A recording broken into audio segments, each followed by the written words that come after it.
Tov, Rabotai, Parashat Vaishlach. Alors Yaakov va rencontrer Esav. Avant de rencontrer Esav, eh bien, le Malach, qui est en fait l'ange de Esav, s'en prend à lui. Une nuit entière, un combat entre Yaakov et Esav. Évidemment, il ne s'agit pas uniquement d'une lutte physique, corporelle, mais aussi d'une lutte morale et spirituelle. Puisqu'en effet, c'est un ange, un Malach. Un ange, Malach, l'ange de Esav. Donc en fait, c'est les forces du mal contre les forces du bien. Et en fait, c'est un sujet très complexe. Mais cependant, on va essayer de tirer quelques idées de ce combat entre Yaakov et Esav. Alors tout d'abord, eh bien, vers la fin du combat, lorsque ce Malach, cet ange de Esav, voit qu'il n'arrive pas à vaincre Yaakov, qu'est-ce qu'il lui dit? Il lui dit « Shalecheni ki ala ashachar » Yaakov, lâche-moi, laisse-moi partir. Pourquoi? Parce que l'aube est arrivée. L'aube est arrivée. Et Rashi ramène le Midrash, qui nous dit c'est quoi l'aube est arrivée. Il dit cet ange à Yaakov, depuis que j'ai été créé, Lo egia zmani lomar shira adayom. Salechani lomar shira. Je dois chanter devant Hachem. Aujourd'hui, ce matin, je dois chanter devant Hachem. Alors là, c'est très étonnant. Il doit chanter devant Hachem et il dit à Yaakov, eh bien, c'est la première fois donc de sa vie qu'il doit chanter devant Hachem au ciel, devant tous les malachim, tous les anges. Et la veille, pas la veille, il vient sur terre se battre contre Yaakov. S'il a une date prévue auparavant, que ce jour-là, il doit chanter devant Hachem, ce malach. Pourquoi est-ce que la veille, eh bien, il vient se battre contre Yaakov? C'est pas la bonne date, tu as une autre date. Alors le Baal HaTanya nous dit quelque chose d'intéressant. Il nous dit en fait, c'est le contraire. C'est on a l'impression que le Satan, le Tzara, eh bien, vient nous inciter à fauter. C'est vrai. Il vient nous inciter à fauter.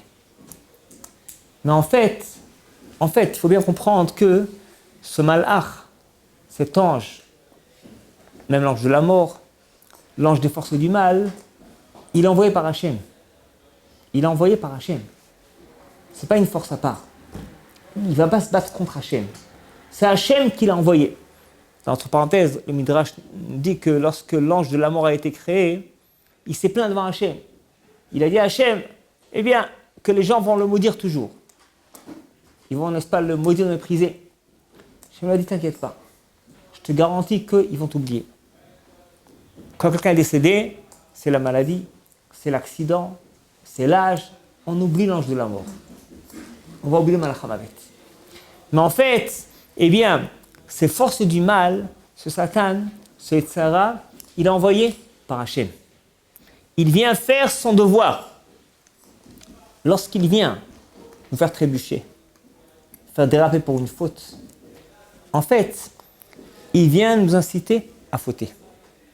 Mais réellement, sa finalité, et même dit plus le Baal HaTanya, son épanouissement et son harmonie à lui, ce Satan-là, c'est qu'il soit vaincu. Et un bel exemple là-dessus, un entraîneur de boxe. Il va entraîner, eh bien, son élève. Il va commencer à lui taper dessus. Et lorsque, eh bien, l'élève va tomber, il va le gronder. Au contraire, l'entraîneur, ce qu'il espère, ce qu'il aspire, eh bien, c'est que l'élève soit un champion de boxe. Et qu'au contraire, lui, n'est-ce pas, puisse se protéger comme il faut, et même lui taper l'entraîneur comme il faut. Quelqu'un qui va t'entraîner à être un athlète, il ne veut pas te battre, il te met un obstacle dans la course, dans la compétition, pas pour te mettre à plat.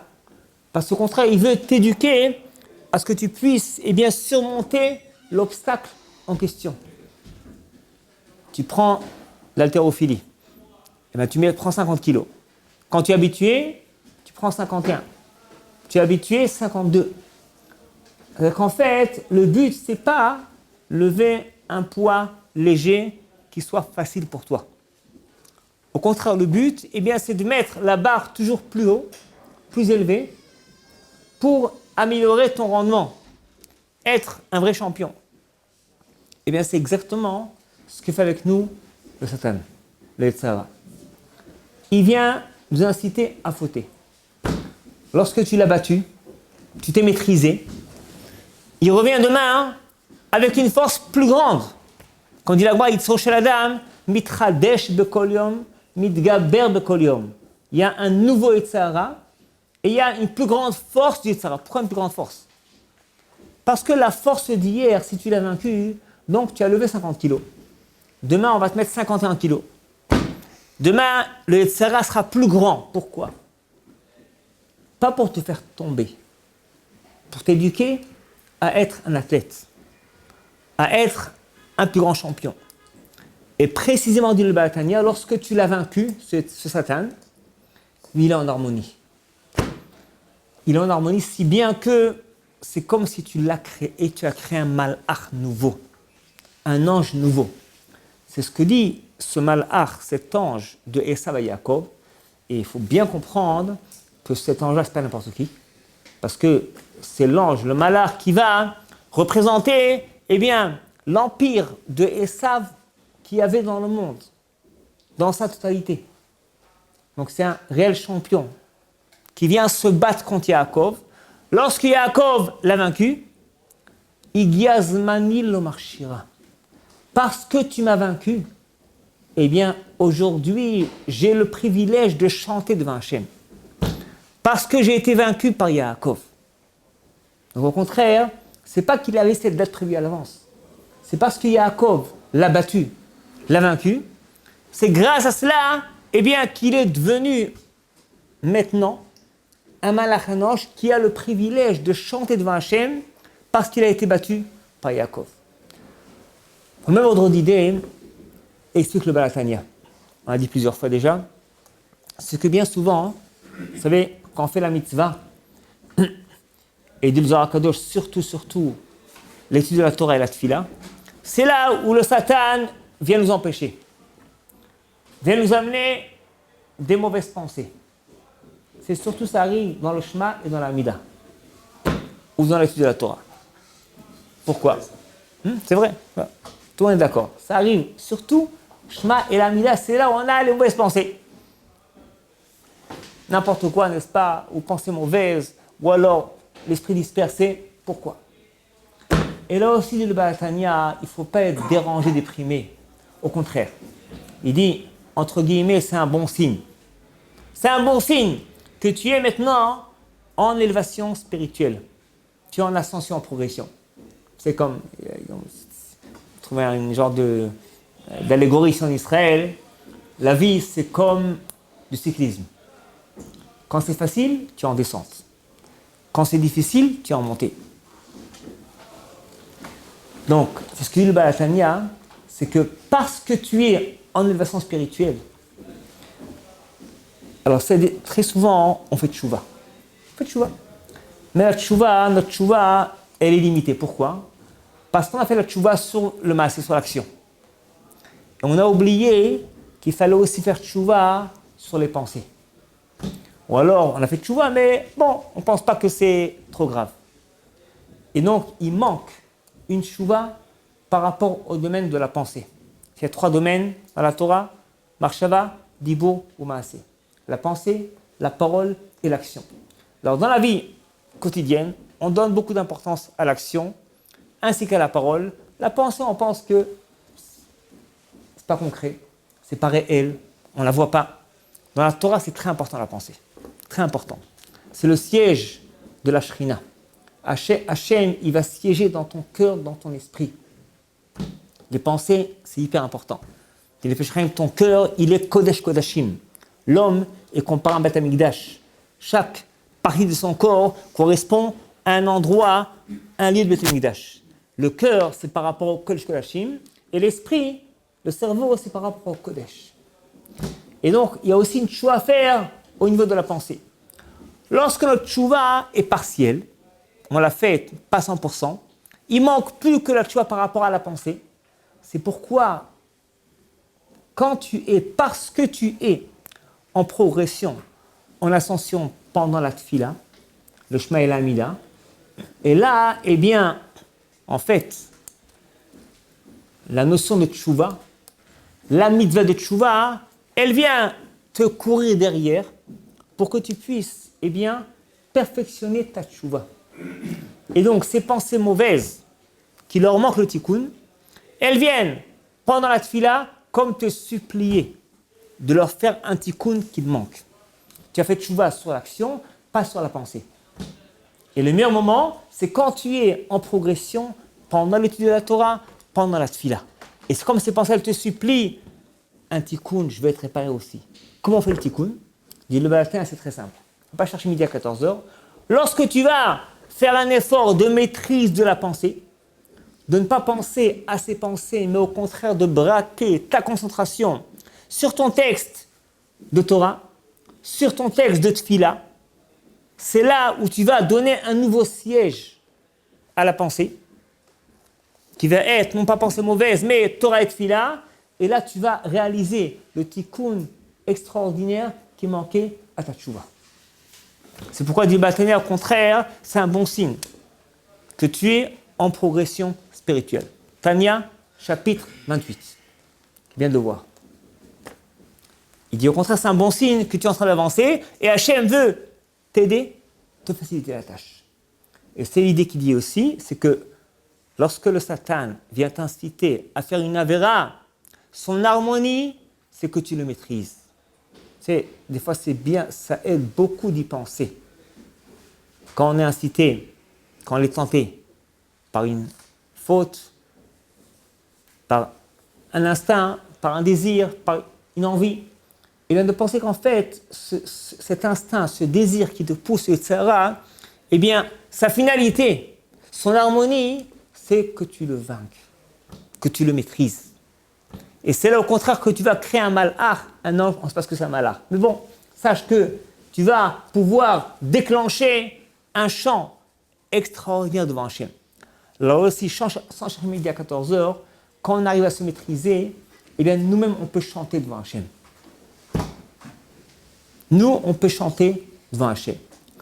On va rajouter là-dessus, on avait parlé ça il y a quelques mois, c'est que dit le Midrash, Shlomo HaMelech, Shlomo qui était roi, alors au départ il était roi sur toutes les provinces qui étaient connues à l'époque. Ensuite il a été répudié de son palais royal. Et donc, dit le Midrash, il n'avait rien qu'un bâton avec lequel il errait dans les forêts pendant quelques mois. Et là dit le Midrash, Shlomo HaMelech malach al maklo. Il n'avait plus rien, il était roi sur son bâton.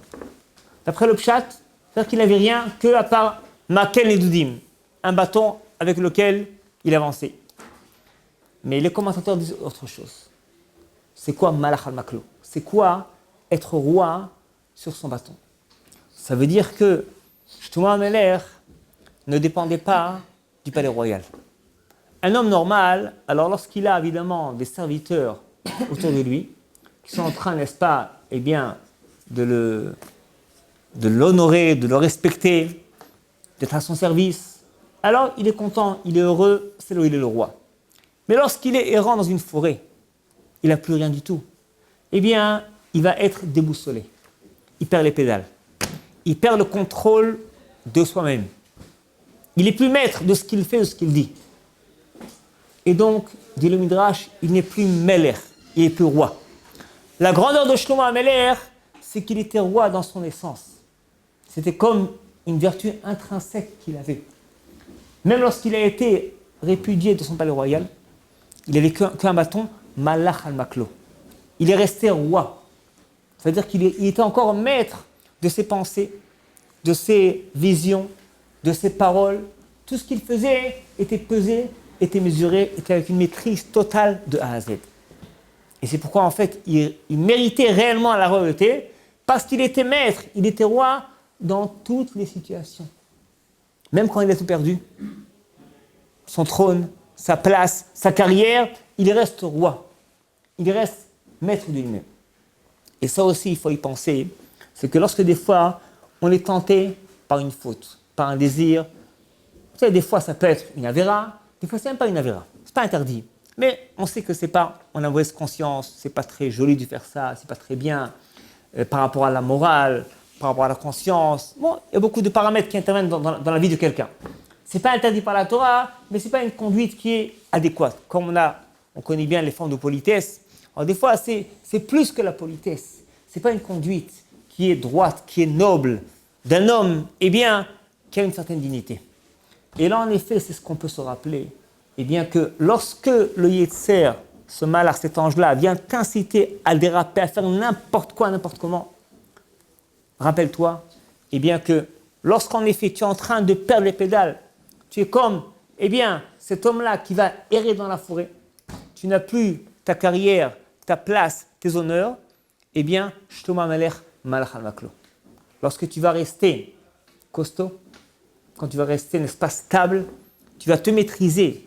Être roi, comme Shlomo, qui avait un bâton avec lequel il errait dans les forêts, eh bien, c'est là où tu vas mériter réellement la royauté. C'est là où cette royauté va devenir une vertu en toi. C'est là où tu vas être imprégné de cette royauté, parce que la maîtrise, ce n'est pas quelque chose qui va dépendre de la société. Vous savez, ce n'est pas difficile de se contrôler lorsqu'on est devant, n'est-ce pas, des personnes importantes, lorsqu'on est entouré, eh bien, de toute une cour, une société qu'on doit respecter, on doit paraître bien, n'est-ce pas, en faire bonne impression, ce n'est pas trop difficile. On se contrôle. Le plus difficile, quand tu es seul, quand tu es chez toi à la maison. Comme dit la moi, quand tu es seul avec toi, avec ta famille. Là, en effet, eh bien, c'est là où on peut vérifier qui es-tu réellement. Comme dit l'Apraham Vital, au nom du Harizal, eh bien, les midot, les vraies qualités et vertus, ainsi que le défaut d'une personne, comment est-ce qu'on les vérifie? Eh bien, c'est exactement dans son rapport avec son épouse. Là, tu es seul à la maison, avec ton épouse, avec tes enfants. Là, tu vas te conduire de façon normale, de façon naturelle. Il n'y a plus ici, n'est-ce pas, eh bien, la présidence, la royauté, la société, la cour qui t'entoure, n'est-ce pas, il faut bien paraître aux yeux des gens. Il n'y a plus ça. Là, qui es-tu? L'homme, qui es-tu? Et c'est là où Midrash nous vient de mettre en garde. Eh bien, Shlomo Amelech méritait la royauté parce que même quand il errait tout seul dans une forêt, lorsque personne ne le connaissait, lorsqu'on ne croyait pas, quand il racontait qu'il était le roi, on ne croyait pas. Un homme errant, n'est-ce pas, qui habitait habillé comme un mendiant. Et bien, malgré tout, il était maître de lui-même. C'est comme dit le Roche. Dans le Chotraim, dit le Roche, quand tu manges chez toi seul à la maison, eh bien, mange de façon digne et noble, comme si tu mangeais devant, n'est-ce pas, eh bien, toute une société, devant des personnes importantes, comme si tu étais filmé. Voilà. Même quand tu manges seul. Parce que la noblesse, la dignité, la conduite, ça doit être, eh bien, quelque chose, une conduite qui t'appartient, pas qui dépend du regard des autres et de la caméra. Qu'est-ce que tu es réellement? Comme dit, eh bien, cette conduite exemplaire peut créer un malach, peut créer, eh bien, cet ange, entre guillemets, qui va se mettre à chanter devant Hachem. Et encore, n'est-ce pas, un autre mot là-dessus pour compléter cette idée. Alors, avant de lâcher ce malach, Yaakov lui dit, attention, attention, je ne te lâche pas jusqu'à ce que tu me dises comment tu t'appelles. Ma shemecha. Yaakov. Yaakov yamer od. Pardon, l'autre verset. Yaakov yamer agidana shemecha. Il a demandé à cet ange comment tu t'appelles. C'est quoi ton nom? C'est quoi la réponse? Yamer lamazé tishal lishmi. Pourquoi est-ce que tu demandes mon nom? Ça veut dire quoi? On dit le Rav, il est à la pienne. Dans l'Eveliaou, il dit un grand Yisod. Un élément de base ici. Yaakov a demandé à ce malhar qui était l'ange de Esav, Mashmecha, c'est quoi? Le nom, c'est l'essence de l'homme. Il a dit, dis-moi, quel est ton secret? Comment est-ce que tu fais pour séduire les gens, pour les faire déraper, pour inciter les gens à la faute? Il a dit, c'est quoi ton secret? Yaakov, qui se maîtrisait bien, donc qui pratiquement jamais ne dérapait, alors vous voulez comprendre c'était quoi la force du Satan pour faire fauter les gens. Et le Satan lui répond. L'ange de Esav lui répond. Il lui a dit, tu sais c'est quoi mon secret?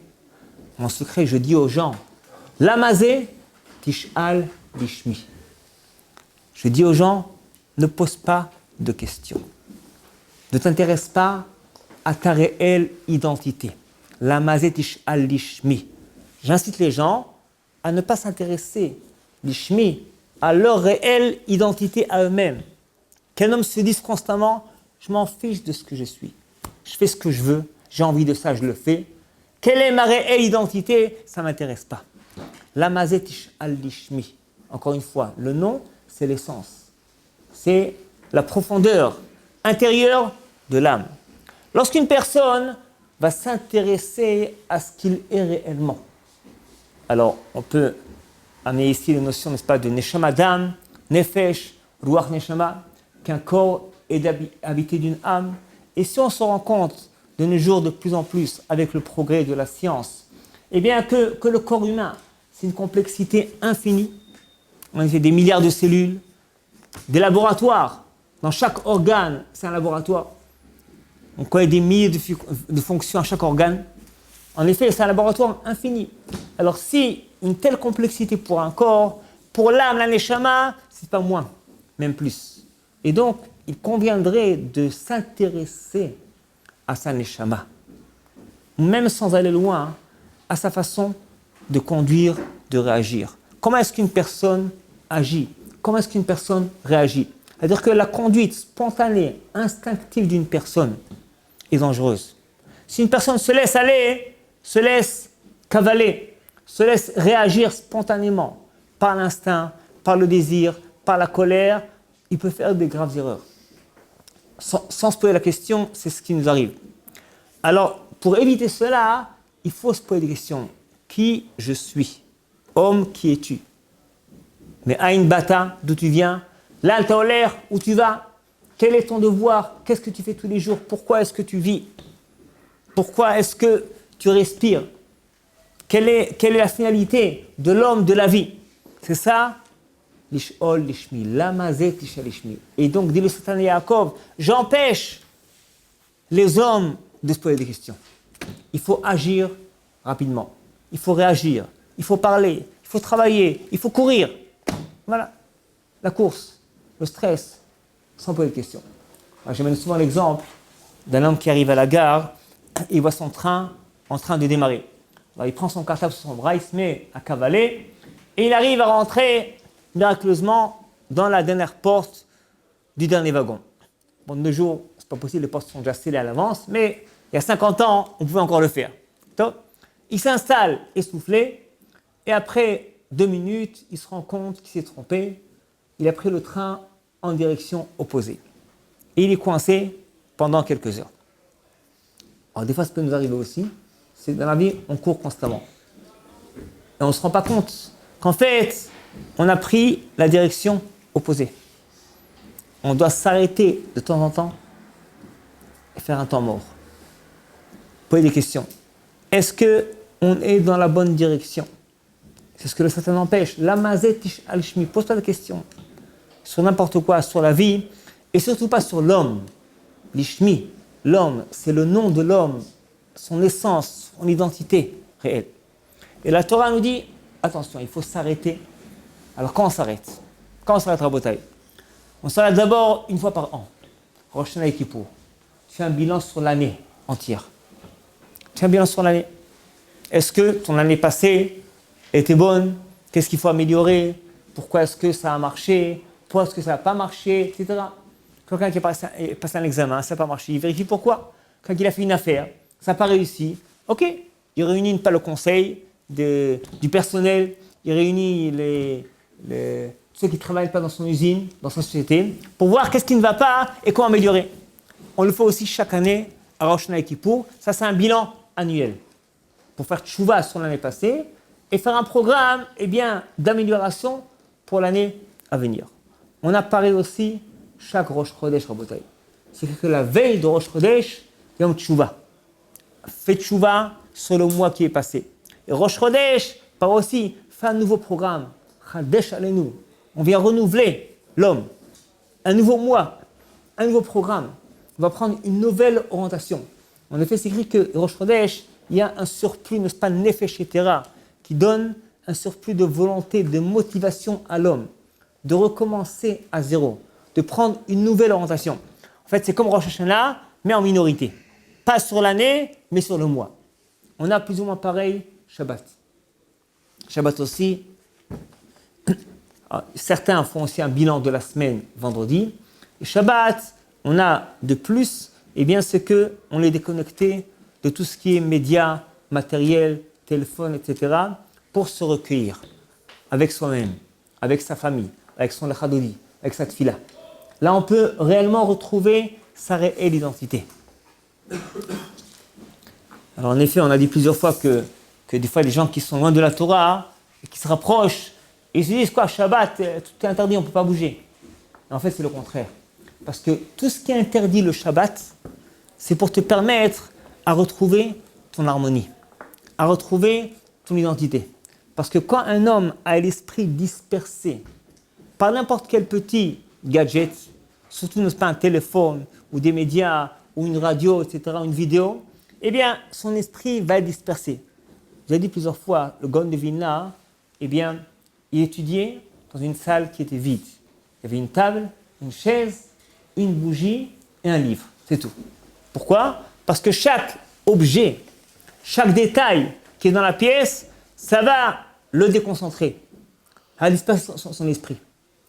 Alors, sans arriver à cela, on peut, lorsqu'on est déconnecté du monde matériel comme le Shabbat, on peut réussir à se concentrer sur sa Torah, sa tfila, son Shabbat, son Echadodi, sa famille, et surtout, encore plus important, se recueillir avec soi-même, retrouver sa réelle identité.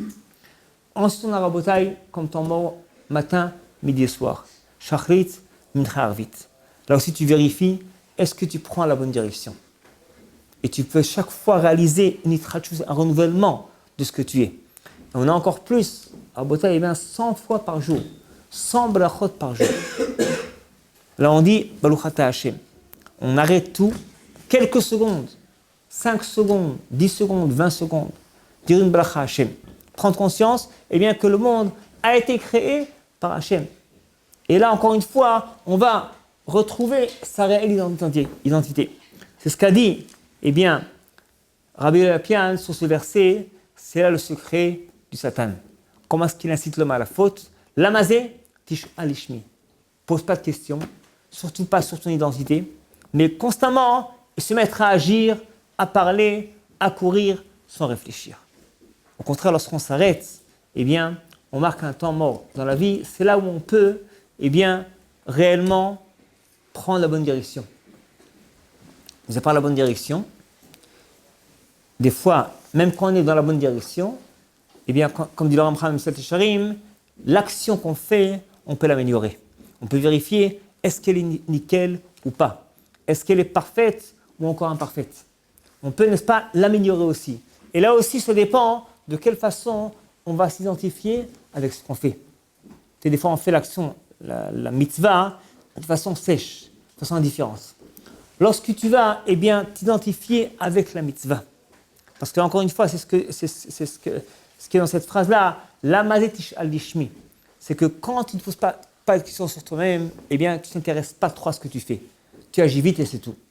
Lorsque tu t'intéresses à toi-même, ton identité, donc tu prends conscience qu'en fait, tout ce que tu vas réaliser dans ta vie, tout ce que tu vas dire, ça a un lien très étroit avec ta vie, avec ton identité. on peut s'identifier avec la mitzvah qu'on fait, qu'on réalise. Et là, automatiquement, eh bien, la mitzvah qu'on va réaliser aura plus d'ampleur, plus d'importance. Ça, Rabotai, c'est les yesodot de la paracha de Vaishlach. Koto Rabotai, Baslach Rabba.